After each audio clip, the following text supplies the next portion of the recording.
Hello, I'm Matt Gillard, and welcome to Capitol Corner, a weekly news show that details what's happened this week concerning early childhood issues in our state legislature in Lansing. Well, it's been quite a busy week as the legislature frantically moves towards their self-imposed May 31st deadline of completing the budget for the next fiscal year. If you remember from some of our previous editions, a big piece of Governor Snyder's original budget proposal was a comprehensive tax reform package, which included a huge business tax cut that was paid for primarily through increases in personal income tax, including in tax on personal pensions, as well as eliminating some credits in the regular personal income tax and freezing the personal income tax rate. Well, that package has finally passed through both the House and the Senate. The House had passed it a couple of weeks ago, but the Senate finally, after much debate and controversy, this week was able to pass a very similar version. The House then concurred in the Senate changes, and the bill is now ready. The bills, actually package of bills, have moved on to the governor for his signature, and he will certainly be signing those probably as early as today. This is seen as a huge win for the Snyder administration. It's one of the things that he's made a priority, probably his biggest priority since taking office and even during his campaign. The vote was very controversial. Obviously, a lot of the individual groups or groups representing individuals that will pay more in taxes were opposed, but obviously the business community, or most portions, certainly the larger business community, is very supportive of the measure. The bill passed with all Republican votes. There were numerous Republicans, however, who did join in all Democrats in voting no in both the House and the Senate.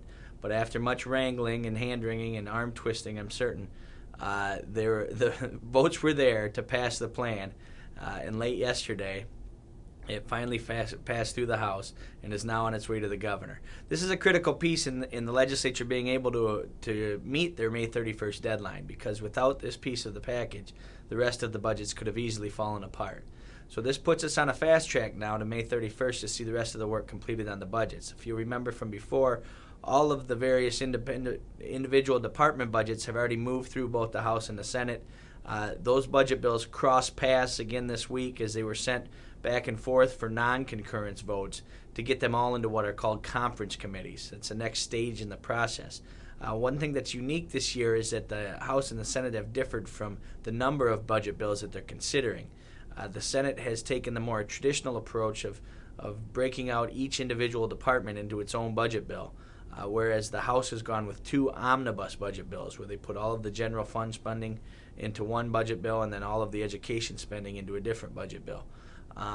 That difference still has to be reconciled. It's very likely that the end result will be the two budget bills, but we'll see some activity on all of the conference committees, or at least individual conference committees, for all of the individual department budgets next week. The big news everyone's waiting for now, after the tax vote is out of the way, is on Monday of next week, May 16th, is the next consensus revenue estimating conference. And these are done about quarterly every year, and this is how the state predicts or projects how much revenue they will have to spend for the next fiscal year.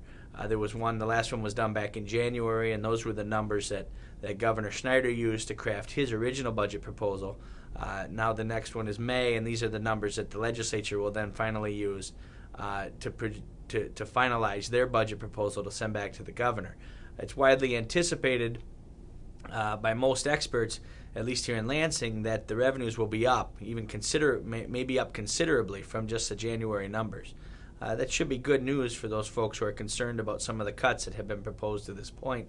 But just because the revenue is there, even if there is, and nobody knows yet until Monday how much exactly more revenue the legislature may be considering, there still will be efforts to maybe reduce taxes in other areas, or to put money into what they call the rainy day or budget stabilization fund. If that's for some of the members of the legislature, those may be priorities rather than restoring funding cuts. So not much has changed specifically on the early childhood portions of the budget from where we were a couple weeks ago, but activity has continued to evolve, and we're looking towards a frantic finish, I think, here to the month of May, as the legislature certainly tries to meet that May 31st deadline. Also, big news coming up next week for the early childhood community is the annual Star Power Rally, which is happening at the Capitol on May 19th. So many of you, I hope, that are watching this will be there to attend. If not, come back to the Sandbox Party to find ways to tune in to some of the festivities and activities or to participate in your own way from home. Once again, thanks for joining us, and look forward to talking to you again on another edition of Capitol Corner.